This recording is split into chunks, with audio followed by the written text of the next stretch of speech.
మనుషుల ప్రేమ ఆప్యాయతమైన ప్రేమ కాదు, మనుషుల ప్రేమ శాశ్వతమైన ప్రేమ కాదు.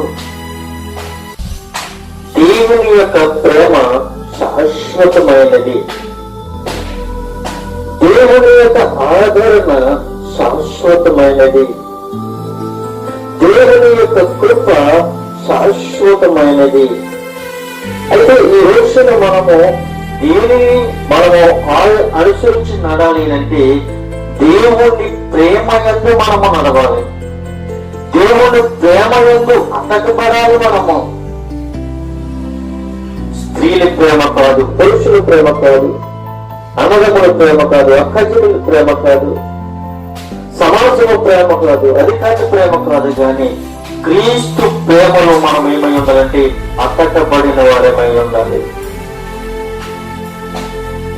స్త్రీ ప్రేమ ఇయ్యనుండొచ్చు, లేకుండకపోవచ్చు. పురుషుల ప్రేమ ఇయ్యనుండొచ్చు, లేకుండకపోవచ్చు.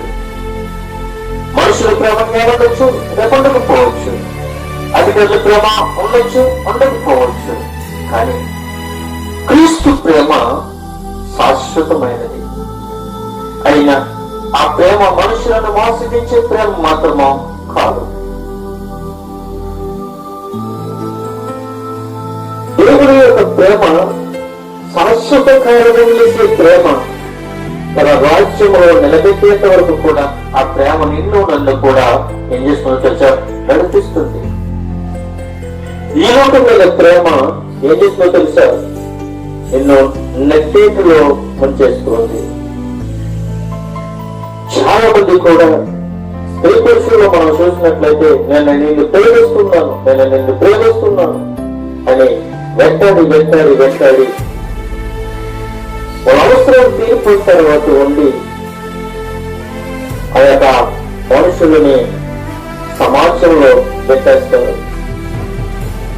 పెట్టేసి మనుషులని మామూలు పాలు చేసేస్తూ ఉంటారు. ఇది లోకమైన ప్రేమ. కానీ క్రీస్తు ప్రేమ చేస్తుంది తెలుసా, నిన్ను ఆయన రాజ్యానికి తీసుకుని పోతుంది. ఆయన యొక్క రాజ్యంలో నేను నిలబెడుతూ ఉంది. ఇక్కడ ఆయన ప్రేమ శాశ్వతమైనది. దేవుని యొక్క రాజ్యంలో కూడా ఆయన ప్రేమ శాశ్వతమైనది.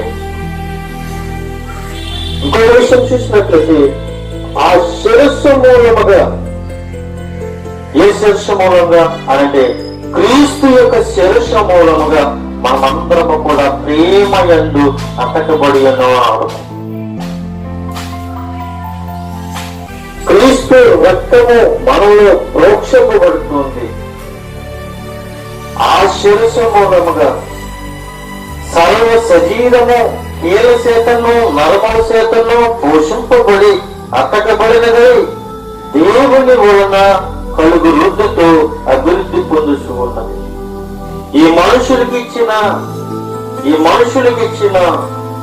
శరీరమైనను, మనుషులకి ఇచ్చిన కీలనైనను, మనుషులకి ఇచ్చిన నరములనైనను అతకబడి ఇవన్నీ అతుకబడితేనే ఒక మనుషుడు నిలబడతాడు. కాళ్ళుండి నడుము లేకపోతే ఉపయోగం లేదు, నడుముండి కాళ్ళు లేకపోయినా ఉపయోగం